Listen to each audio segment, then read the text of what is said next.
কাকু আজকে একটা জিনিস বলতেই হবে, যারা আমরা নতুন বা গোলাপ করে করে আমরা হারিয়ে ফেলেছি আমাদের আত্মবিশ্বাস এবং বারবার গোলাপ ছেড়ে অন্যান্য গাছে চলে যাচ্ছি। আমরা অনেকেই কিন্তু গোলাপ ছেড়ে এখন বোগেনভিলিয়া, অর্কিড, অ্যারেনিয়ামে শিফট হয়ে গেছি বিভিন্ন কারণে। তার পেছনে অনেক কারণ আছে, আমরা জানি মোটামুটি অনেকটাই। তবে গোলাপকে কিন্তু আমাদের সেই ভালোবাসার জায়গাটা কিন্তু এখনও প্রায় সবারই আছে, আমার তো আছেই। সেজন্য সব কিছুর মধ্যে কিন্তু গোলাপ শীতকালে হলে একদমই ভুলতে পারি না। সেজন্য আজকে এমন কিছু গোলাপের কথা বলে দিন যে গোলাপগুলো আমরা করতে পারবো। শুধুমাত্র শোয়ের মাঠে এক্সপার্টদের একটা দুটো গোলাপ দেখে আপ্লুত হয়ে সেই গাছ বাড়ি টেনে এনে তারপর দুদিন পরেই যেই 1 মাস পরে গরম চলে আসবে এবং মরে যাবে, এর হাত থেকে আমরা বাঁচতে চাই। এবং আমরা এমন কিছু তথ্য জানতে চাই যাতে করে আমাদের গোলাপটা ম্যাক্সিমাম সময় যাবত যতটা সম্ভব আমরা করতে পারি। এটা খুব ভালো প্রশ্ন। এবার সঞ্জয়ের ভার্সন এবং আমার ভার্সন দুটো মিলে একটা কংক্রিট ভার্সন আমি তৈরি করেছি। সেটা হলো প্রচুর গোলাপ বাজারে রয়েছে। প্রায় আমেরিকান রোজ সোসাইটির অ্যালম্যানাক অনুসারে 2023-এ 26,700 ভ্যারাইটির গোলাপ পৃথিবীতে আছে, 26,700। বাপরে। এবং মিলেন্দে এখন, মানে ফ্রান্সের মিলেন্দে এখন অন ট্রায়াল আছে প্রায় 350 গোলাপ। এরকম কোডেসে রয়েছে প্রায় শতাধিকের উপরে গোলাপ অন ট্রায়ালে রয়েছে। একটা ছোট্ট পরিসংখ্যান দিচ্ছি, সেটা হচ্ছে ডাবল ডিলাইট আমাদের পৃথিবীতে, আমাদের হাতে আসতে সময় নিয়েছিল 14 বছর, 14 ইয়ার্স। আজকে ডাবল ডিলাইটের নাম সবাই কেন করে? ওই ডাবল ডিলাইট কিন্তু ট্রায়ালের ছিল 14 বছর, 14 বছর পর আসলো। টম ক্যারুথের জেমিনি, ওর ট্রায়ালে ছিল 8 বছর। সঞ্জয় মুখার্জির তিতলি, ও কিন্তু একটা লম্বা সময় ট্রায়ালে ছিল। ওর সন্ধ্যা মুখার্জিও লম্বা সময় ছিল। এখনও অনেক ফুল রয়েছে ওর কাছে, সব কটা আন্ডার ট্রায়াল। এবার আমি বলবো, কেউ যদি নতুনভাবে গোলাপ করতে চায় তাকে আমি কয়েকটা জিনিস বলছি। বড় বড় গাছ, বড় বড় মানে সিনিয়র গ্রোয়ারদের, দেখুন সিনিয়র গ্রোয়াররা তাদের ক্যাপাবিলিটি অনুসারে ফুল ফোটায়। তাদের কোয়ালিটিটিভ এবং কোয়ান্টিটিটিভ যে নলেজ, এই নলেজ একটা নিউ কামারের পক্ষে সম্ভব নয়। আমি আজও বলি, আফটার লং 45 ইয়ার্স প্লাস আমি গোলাপের গও বুঝি না, আমি রোজের আরও বুঝি না, আমি ও বুঝি না, এসও বুঝি না, ইও বুঝি না। ওই রেগুলার অবজারভেশন সার্ভিস আর এফিকেসিটা নিয়েছি। এবার আমি প্রথম যারা গোলাপ করবেন তাদেরকে আমি বলছি, আপনারা শুরু করুন ভায়ামালা, সাদা গোলাপ। ভায়ামালা বন্ধুরা, এই সমস্ত ছবি আমি রেফারেন্সে দেওয়ার চেষ্টা করব। আজকে জেনে নিই, অবশ্যই এর পাশে রেফারেন্স থাকবে আশা করছি। দ্বিতীয় হচ্ছে চ্যাবলিশ। তৃতীয় হচ্ছে তিনেকে। এটা কি কালারের? সাদা। এবার লালে আমি আসি। মানে এতগুলো সবই সাদা বললেন, এবার লালে আসি। এতগুলো সাদার কালার? সাদা প্রচুর আছে, অ্যাভালেন্স আছে, পিজি। এটাই তো অ্যাভালেন্স। হ্যাঁ, এটা অ্যাভালেন্স। তো অ্যাভালেন্স সাদা রয়েছে। আরেকটা কথা বলি, এবার আসি লালে। লালে আমি শুরু করব, হট পয়েন্ট নিন। রিসেন্ট গাছ কিন্তু প্রচণ্ড শক্তিশালী গাছ। হট পয়েন্ট, শ্রুসবেরি শো, খুব ভালো ফুল। তারপরে লালের মধ্যে একটু of American heritage, American dream, এগুলোও ভালো। তবে লাল ঘাসা ঠিক বলবো না, একটু চেঞ্জ আছে কালারে। এই কটা গাছ ঠিক আছে। বাই কালার করবেন, বাই কালার যদি করতে চান প্যারাডাইস করুন, বাই কালার করতে চান ডবল ডিলাইট করুন। একসঙ্গে সেন্টও তো আছে, সেন্ট তার সাথে মাগনা। আরেকটা বাই কালারের কথা বলছি, যদি করতে চান, সেটা হলো আমার ভিরু আঙ্কেল অর্থাৎ MS ভিরা রাঘবনের সোমাসিলা। প্রচণ্ড সেন্টেড, দাও, ওটা করতে পারেন। এটা গেল। ইয়েলোর মধ্যে আমি বলবো আপনারা গোল্ডেন মেডালিয়ান করুন, স্ট্রেপ গোল্ডেন মেডালিয়ান করুন। 2005-এ অল ইন্ডিয়া রোজ কনভেনশনে গোল্ডেন মেডালিয়ান ছিল 3খানা। তা আমি ওটায় ফার্স্ট প্রাইজ পাইনি, সেকেন্ড প্রাইজ পেয়েছিলাম।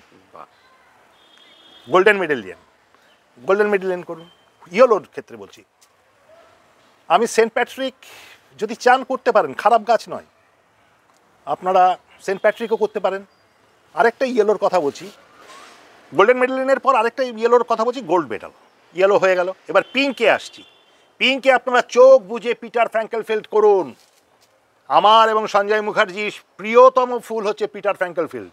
2005-এর অল ইন্ডিয়া রোজ কনভেনশনে, এর নিজের কথা এত ঢাক পেটানো উচিত নয়, কিন্তু বলতে বাধ্য হচ্ছি, পিটার 3 স্টেজেস ছিল, বাড, হাফ বাড, ওপেন, এই তিনটেতেই আমি ফার্স্ট প্রাইজ পেয়েছিলাম।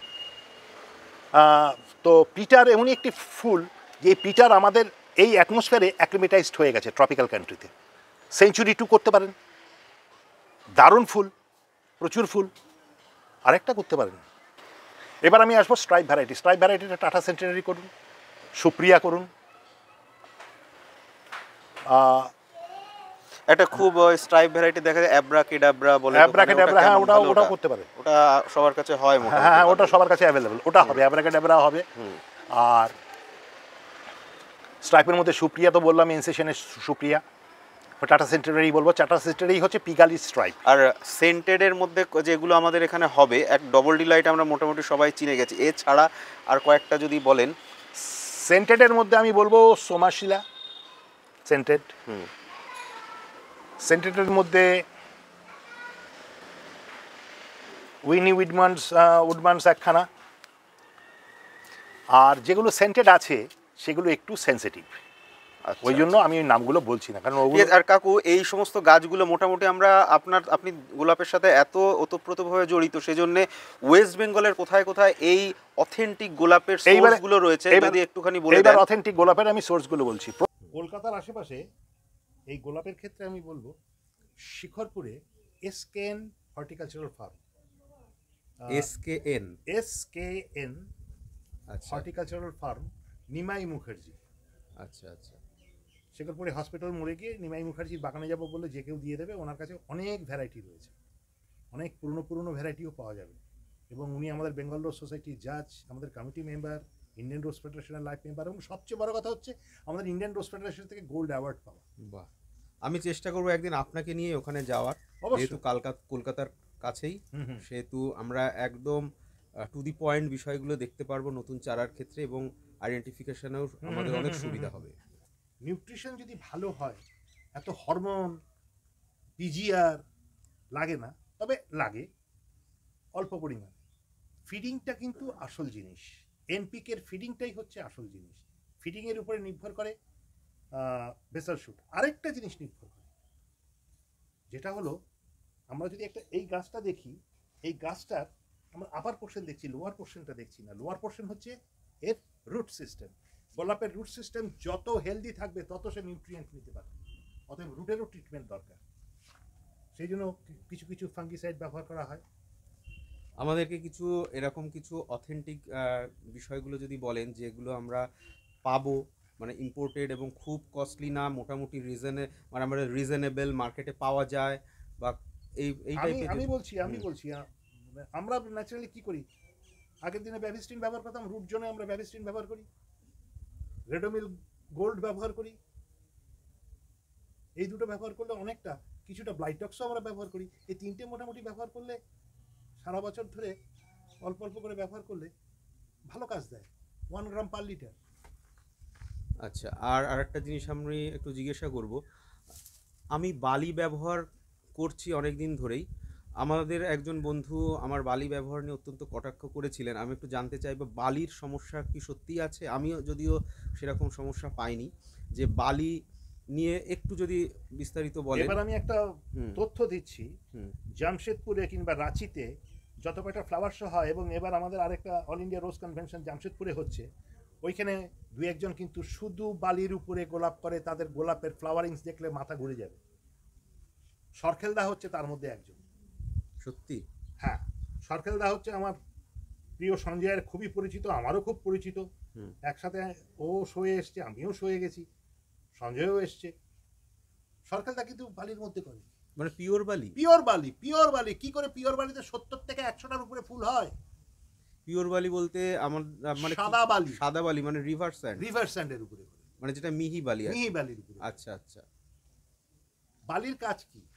বালির কাজ হচ্ছে ওডিআরটাকে কন্ট্রোল করা, শিকড়ে যাতে ক্লট না হয়, শিকড়টা যাতে ক্লট না হয়ে যায়, সেটাই দেখবা।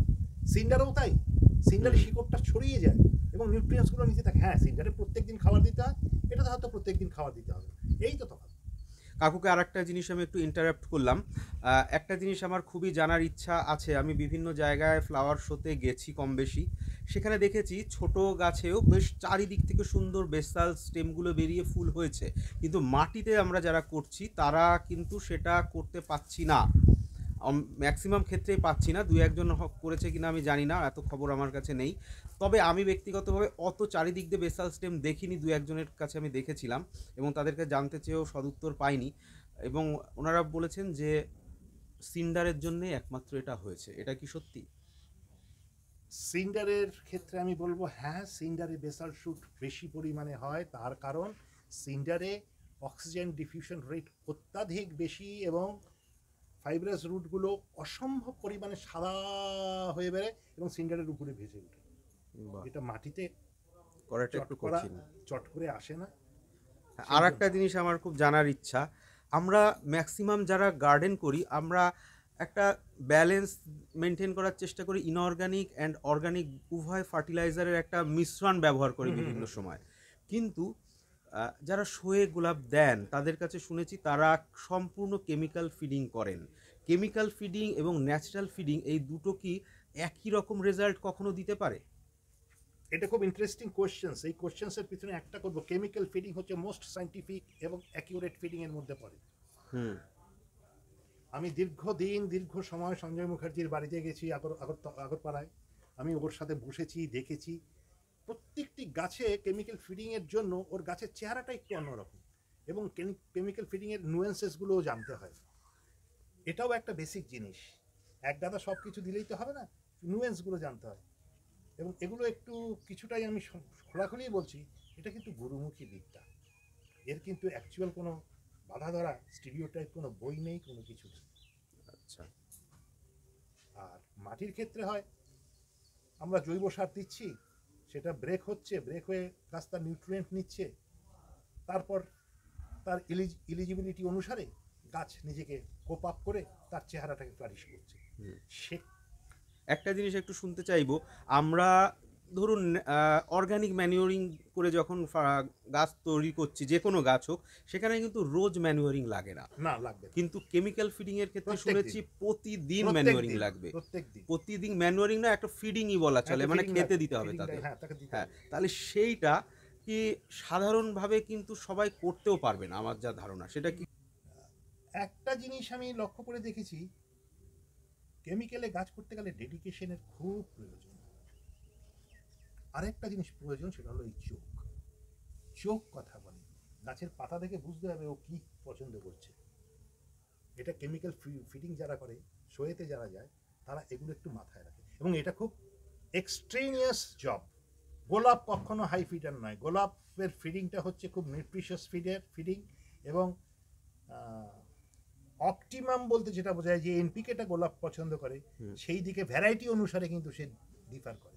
আজকে শান্তির গোলাপ করব আর তাকে আমি হেভি নাইট্রোজেন ফিডিং দেবো, মানে ভ্যারাইটি অনুযায়ী এটা ডিফার করছে। হ্যাঁ, এই জিনিসগুলো কিন্তু আমরা ম্যাক্সিমাম জায়গায় কিন্তু পাই না। কোনো গাছে সত্যি আমার মনে হয় বেশি ফিড দিলে বেশি ফ্লাওয়ারিং করছে, এবং বিশেষ করে শীতকালে বেশি ফিডিং চলে, অন্য সময় তো একদমই চলে না। আমি একটা জিনিস জানতে চাইবো যে গোলাপের ডরমেন্সি কত ডিগ্রি সেন্টিগ্রেডে হয়? টেম্পারেট জোনের যদি গোলাপ হয়, ডরমেন্সি কিন্তু ওদের যেই 30 আরম্ভ হয় ডরমেন্ট হয়ে যায়। আর আমাদের ট্রপিক্যালে মিনিমাম 35-36 পর্যন্ত ওরা ভালো চলে। এবার আমাদের সমস্যাটা হচ্ছে আমাদের এখানে একটা মিক্সড টাইপের ভেরিয়েন্ট আসে। হ্যাঁ, শীতকালে দেখা যাচ্ছে একটা উইন্টার ভেরিয়েন্ট চলে আসলো, আর তার মধ্যে সেইগুলো আমরা আকর্ষণীয় দেখে কিনে নিচ্ছি এবং তারপর গরমকালে সেইগুলোর আর বাঁচানো খুব মুশকিল হয়ে যাচ্ছে। আমি গোলাপের ক্ষেত্রে একটা কথা বলবো, একে কিন্তু প্রত্যেকদিন স্নান করিয়ে দিতে পারলে খুব ভালো হয়। হ্যাঁ, খুব ইম্পর্টেন্ট একটা জিনিস, প্রত্যেকদিন স্নান করিয়ে দিতে হবে। গোলাপ খুব স্নান পছন্দ করে, বিশেষত ইভিনিংয়ের বেদিংটা ওরা খুব পছন্দ করে, ইভিনিংয়ের বেদিংটা, এটা একটু মাথায় রাখতে হবে। আর দ্বিতীয় কথা, গোলাপ জল বসা একদম পছন্দ করে না, মানে ভীষণই well drain soil and এরেটেড soil দুটোই লাগবে একদম। আর একটা জিনিস, এক খুব ইম্পর্টেন্ট জিনিস, ইনসেকটিসাইডের ব্যবহার। আমি তিনটে ইনসেকটিসাইডের কথা বলবো।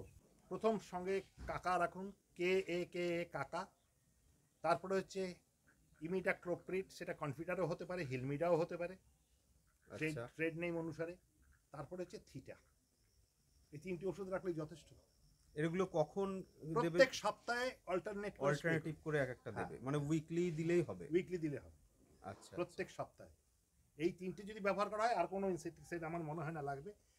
আর যেটা হয় মাইটস ইনফেস্টেশন, তাও বেশি হবে না, তবে ওই এন্ড অফ জানুয়ারি একটা ওবেরন ইউজ করে দিলেই হয়ে যাবে। আচ্ছা আচ্ছা 1.5 ml পার লিটার ওবেরন। কেউ 2 ml দেয়, 2 ml দিলেও চলবে, কোনো অসুবিধা নেই। আমি 1.5 mlটা বলি কেন, এগুলো তো পাওয়ারফুল ইনসেক্টিসাইড। 1.5 ml থেকে 2 ml এর মধ্যে দিলেই হবে পার লিটার। এনপিকের কোন কোন রেশিওগুলো গোলাপ খুব প্রেফার করে, বিশেষ করে গ্রোয়িং স্টেজ এবং তারপর ফ্লাওয়ারিং স্টেজের দিকে? গ্রোয়িং স্টেজের দিকে এনপিকে রেশিও ওই 20-20-20, এটিকের ওই 12-61, তারপরে 0-52-34, 0-52-34। মানে ফার্স্টে গ্রোথ এবং দেন ফ্লাওয়ারিং। আরেকটা জিনিস, ক্যালসিয়াম নাইট্রেট কেন দেওয়া হয়? CN। হ্যাঁ, খুব ইম্পর্টেন্ট একটা জিনিস, আমরা অনেকেই দিই আর জানি না হয়তো কারণগুলো। ক্যালসিয়াম নাইট্রেটের প্রথম কাজ হচ্ছে গাছের যে ক্যাম্বিয়াম গ্রোথ আছে, ক্যাম্বিয়াম গ্রোথটাকে স্ট্রেংথেন করে। এই কারণে ক্যালসিয়াম এক। দ্বিতীয়, ক্যালসিয়াম নাইট্রেটও দিচ্ছে, ক্যালসিয়ামও দিচ্ছে, তাতে গাছের ইমিউনিটিটা গ্রো করে। অবশ্য একটা জিনিস বলে দিচ্ছি, ক্যালসিয়াম নাইট্রেট তা বলে কিন্তু এত এত নয়, ওই 4-5-6 দানা, মানে খুবই অল্প, খুবই অল্প করে। ওটা এই সিজনে প্রত্যেক সপ্তাহে দিতে পারা যায় বা 15 দিন অন্তর দেওয়া যায়। আমরা আর একটা গুরুত্বপূর্ণ জিনিস এখনো আলোচনায় পৌঁছায়নি, সেটা হচ্ছে ফাঙ্গাস ইনফেস্টেশন বা ফাঙ্গাস যদি গ্রোথ করে সেক্ষেত্রে বা এর প্রতিরোধক কিভাবে করব? এইটা একটা খুব ইম্পর্টেন্ট কোশ্চেন। আমি বলবো সাধারণত আমরা যেটা ব্যবহার করে থাকি, ব্যাবিস্টিনটা আমরা খুব ব্যবহার করি। ব্যাবিস্টিনের সাথে আমরা ম্যানকোজেব ব্যবহার করি। ব্যাবিস্টিন বা ম্যানকোজেব ব্যবহার করলেও চলবে, স্যাপ ব্যবহার করলেও, তবে এই 3টি ওষুধই অল্টারনেট করে ব্যবহার করি। আচ্ছা, এই 3টে কিন্তু আমরা মোটামুটি সবাই ব্যবহার করি। আর অ্যামিস্টার টপটা আমি মনে করি এর মাঝখানে একটা গ্যাপের মধ্যে ইউজ করা উচিত। Amistar top. আচ্ছা, আর গরমকালের দিকে গাছটাকে যা সুরক্ষিত রাখার জন্য আমরা কি করব? সেই সময় কাকা ব্যবহার মাস্ট। গরমকালে থ্রিপস অ্যাটাক হয় গোলাপে, কাকা ব্যবহার মাস্ট। আর হিলমিডা বা ইমিডাক্লোপ্রিড ইউজ করাটাও মাস্ট। বন্ধুরা, শুনলেন দেবাশিস কাকুর মূল্যবান তথ্য গোলাপের উপরে। আমরা প্রথমে যে পর্বটা করেছিলাম, এটা কিন্তু এমন একটা পর্ব হলো যেখানে সামগ্রিকভাবে আবার নতুন করে সবকিছু আপনারা জানতে পারলেন। আজকে যে যে বিষয়গুলো মনে হচ্ছে আপনাদের এখনো ডাউটফুল আছে, অবশ্যই কমেন্টে জানান। পরবর্তীতে আমি আবার কাকুর সাথে মিট করব এবং আরও বিস্তারিত ছোটোখাটো জিনিস যেগুলো মিস আউট হয়ে গেল সেইগুলো আবার তুলে ধরবো। ভিডিওটা বড় হয়ে যাচ্ছে বলে অবশ্যই স্কিপ করে যাবেন না। স্কিপ করে গেলে কিন্তু ইম্পর্টেন্ট তথ্য অলরেডি স্কিপ হয়ে যাবে এবং যেখানে ছিলেন সেখানেই থেকে যাবেন। গোলাপ নিয়ে কিন্তু এই রকম অথেন্টিক পার্সন আপনারা কোথাও পাবেন না, আশা করি এখনো পর্যন্ত কোনো ভিডিওতে কোথাও দেখেনও নি। কাকু, অসংখ্য ধন্যবাদ সময় দেওয়ার জন্য। অনেক মূল্যবান সময় আজকে আমরা অতিবাহিত করলাম আপনার সঙ্গে। আবার সময় দেবেন আশা করি। অবশ্য। সকলে তাহলে নমস্কার, সকলে ভালো থাকবেন। কাকু